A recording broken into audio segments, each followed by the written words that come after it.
Hello बच्चों, let's read the question. The question says the function of intracellular membrane is not to. हमें क्या बताना है कि इंट्रासेलुलर सेलुलर मेम्ब्रेन के इनमें से जो गिवन ऑप्शन है उनमें से कौन सा उसका फंक्शन नहीं होता।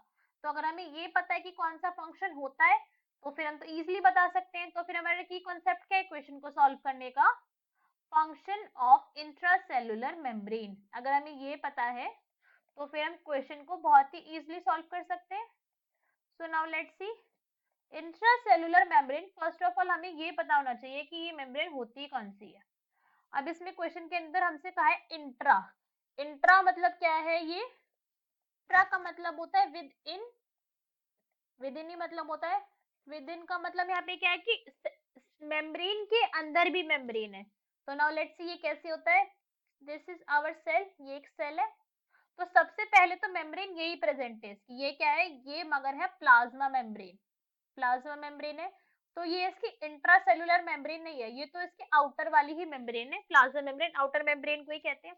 अब अगर हम इंट्रासेलुलर मेम्ब्रेन देखें तो इंट्रासेलुलर मेम्ब्रेन हर ऑर्गेनल की अलग होती है और कुछ ऑर्गेनल्स की होती भी नहीं। फॉर एग्जांपल अगर हम यहाँ पे देखें न्यूक्लियस, तो ये न्यूक्लियस है और न्यूक्लियस के पास अपनी खुद की इंट्रासेलुलर मेम्ब्रेन है जिसे हम न्यूक्लियर मेम्ब्रेन कहते हैं। न्यूक्लियर मेम्ब्रेन, ये इसका क्या फंक्शन है कि न्यूक्लियस के अंदर जो डीएनए मटेरियल प्रेजेंट है ये उसको बाकी सब चीजों से डिफरेंशिएटेड रख रही है, राइट। इसका यही फंक्शन है। अब अगर हम और चीजों की देखें तो इंडोप्लाज्मिक रेटिकुलम जो यहाँ पे प्रेजेंट होता है हमारे न्यूक्लियस के साथ में ही, न्यूक्लियस की जस्ट विसिनिटी में, इसकी भी अपनी खुद की मेम्ब्रेन प्रेजेंट है। ये भी क्या है, इसकी मेम्ब्रेन है। This is also membrane bound.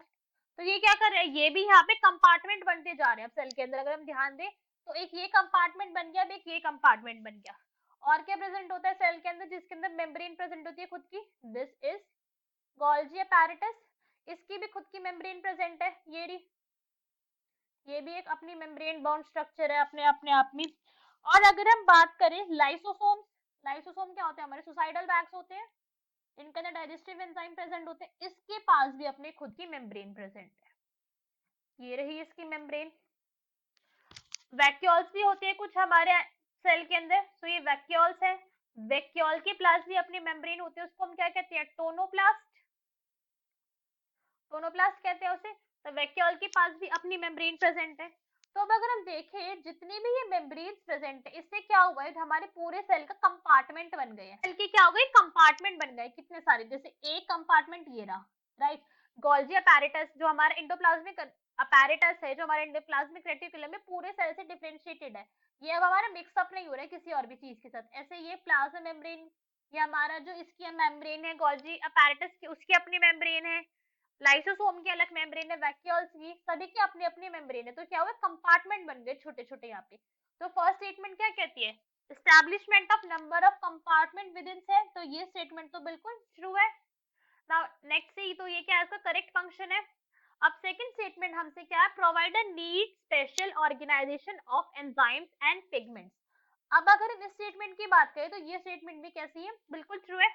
For example अगर हम बात करें लाइसोसोम्स के, लाइसोसोम के अंदर यहाँ पे क्या होता है, डाइजेस्टिव एंजाइम प्रेजेंट होते हैं, डाइजेस्टिव एंजाइम है यहाँ पे। अब अगर ये एंजाइम ऐसे ही फ्री छूट गए हमारे सेल के अंदर, ऐसे रिलीज हो गई तो क्या हो जाएगा, सेल तो फिर मर जाएगा। ऐसा तो हमें करना नहीं है, तो इसको स्पेशली ऑर्गेनाइज करा है इस मेम्ब्रेन ने कि ये जो डाइजेस्टिव एंजाइम है ये लाइसोसोम के अंदर ही रहे, ऐसा ही करा है इसने। तो ये स्टेटमेंट भी क्या है, हमारी करेक्ट है। C is keep the cell rigidity so that it does not collapse। ये फंक्शन तो नहीं है भाई इसका, ये फंक्शन तो प्लाज्मा मेम्ब्रेन का होता है ताकि सेल की क्या रहे, स्ट्रक्चर मेंटेन रहे, right. Now we will see D part. D part में हमसे क्या कहा है, provide a system of channel for distribution of nutrient within the cell.